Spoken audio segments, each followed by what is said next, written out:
Welcome back. In the previous tip, we looked at how to verify a specific method call.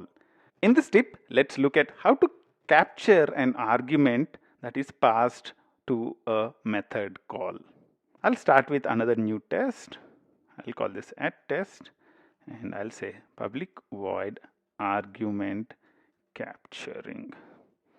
And over here, let's say the system under test, when I'm calling it, it is doing something like mock.add and it's adding a some string value.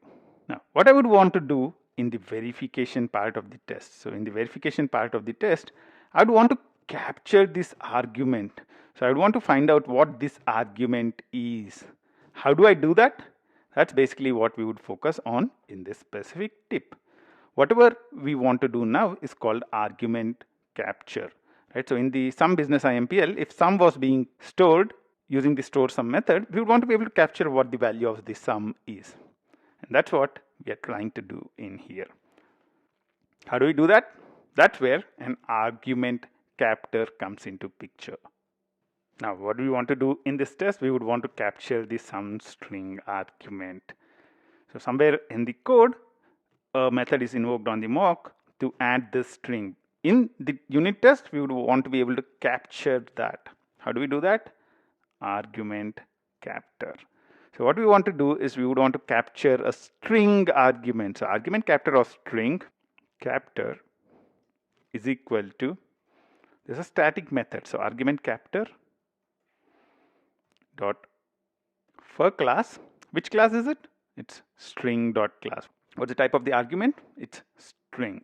Make sure that you import the argument captor class in.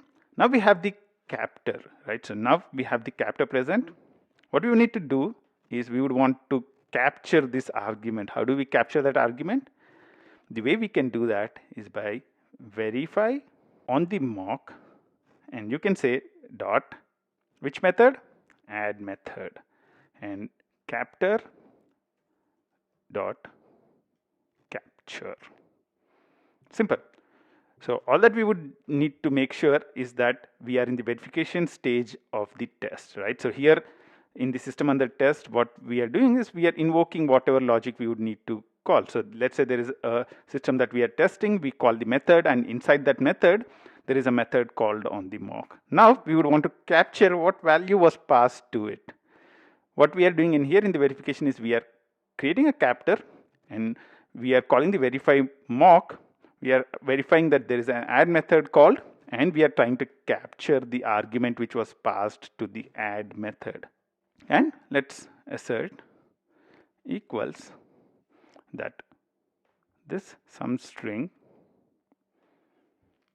comma captor dot get value. So the captor dot get value is the way you can get the parameter which was passed, and I'm checking that it's sum string. Let's see what would happen now. Cool. The unit test succeeds. So we are able to capture the value of the argument which is passed in. So in this step, what we looked at is how do you capture arguments that are passed to method calls on a mock. These are very useful in scenarios where instead of returning the value back, there are specific methods that are invoked on the mock. And you'd want to find out what is the value that is passed to a specific method on a mock. Until the next step, bye-bye.